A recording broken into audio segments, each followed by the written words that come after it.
కులాలు వేరైనా, ప్రాంతాలు వేరైనా, మతాలు వేరైనా, భాషలు వేరైనా మనమందరం ఒకటే అని అంటూ ఉంటాం కదా. ఇది ఓన్లీ చెప్పుకోవడానికి మాత్రమే పనికి వస్తుంది, ప్రాక్టికల్గా వర్కౌట్ కాదేమో అని ఈ వీడియో చూస్తే మీకు అర్థమవుతుంది. ఎందుకంటే మనకి స్వాతంత్రం వచ్చి 75 ఇయర్స్ దాటుతున్నా కానీ మనలో ఉన్న కులపిచ్చి మాత్రం తగ్గలేదు. తమిళనాడులోని శివగంగ అనే జిల్లాలో అయ్యస్వామి అనే యువకుడు ఉండేవాడు. ఆ యువకుడు రెగ్యులర్గా శివగంగ అనే జిల్లాలో ప్రభుత్వ కళాశాలలో ఒక డిగ్రీ 3rd ఇయర్ చదువుతూ ఉంటాడు. అతను రెగ్యులర్గా ఈ బుల్లెట్ బండి మీద వెళ్తూ ఉండేవాడు. ఇతను దళిత యువకుడు అనమాట.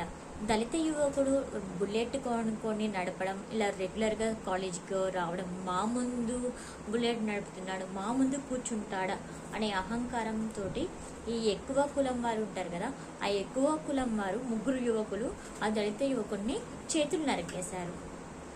ఇది పెద్ద అమానుష ఘటన కదా. అసలుకి ఇంత ఇలా ఉంటారు జనాలు, అసలుకి ఇంకెప్పుడు మారుతారు అసలుకి. ఇక నాకు తెలిసి ఎంత ఎక్కడికి వెళ్ళినా కానీ ఈ కులపిచ్చి మాత్రం ఎప్పటికి వదలదు అనుకుంటా. ఈ జనాలు మారరు అసలుకి. ఇంత కులపిచ్చి ఎందుకు అసలు జనాలకి?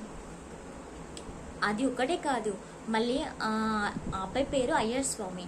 అయ్యస్వామిని హాస్పిటల్కి వాళ్ళ కుటుంబ సభ్యులు తీసుకెళ్ళాక ఈ 3 యువకులు, ఎక్కువ కులం వాళ్ళు కదా, 3 యువకులు కలిపి ఆ అబ్బాయిని చేతులు నరికేశారు. ఆ 3 యువకులు నరికేశాక ఊరికి ఉండలేరు. మళ్ళీ వాళ్ళ ఇంటికి వెళ్ళి వాళ్ళ ఇంట్లో ఇంకేం వస్తువులు అన్నిటిని ధ్వంసం చేసుకున్నారు. ఇది తప్పు కదా, ఏమంటారు? జనాలు అందుకే మారరు. ఈ పిచ్చి ఎప్పుడు పోయిద్దేమో కానీ అప్పుడు మన దేశం బాగుపడిద్ది అనుకుంటాం. అయినా మనం అందుకే అంటాం మన దేశం ఇక బాగుపడదు, అందుకే డెవలప్డ్ కంట్రీ అయితే ఎప్పటికి కాదు మన ఇండియా. సో మీకు ఈ వీడియో తప్పకుండా నచ్చుతుంది అనుకుంటున్నాను. మీకు కనుక ఈ వీడియో నచ్చినట్టయితే తప్పకుండా షేర్ చేయండి, కామెంట్ చేయడం అయితే మర్చిపోండి. ఓకే అండి, బాయ్, సీ నెక్స్ట్ వీడియో.